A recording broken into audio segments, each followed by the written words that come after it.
ഞാനും എൻ്റെ ആളും ആ 40 പേരും പൂമരം കൊണ്ട് കപ്പലുണ്ടാക്കി.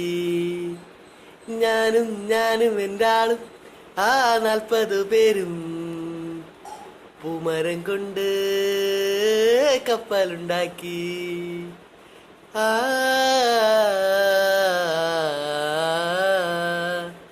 കപ്പലിലാണേ ആ കുപ്പായക്കാരി പങ്കായം പൊക്കി. ഞാനിന്ന് നോക്കി അവൾ എന്നെയും നോക്കി. 40 പേരും ശിഷ്യന്മാരും ഒന്നിച്ച് നോക്കി. ഞാനും എൻ്റെ ആളും ആ 40 പേരും പൂമരം കൊണ്ട്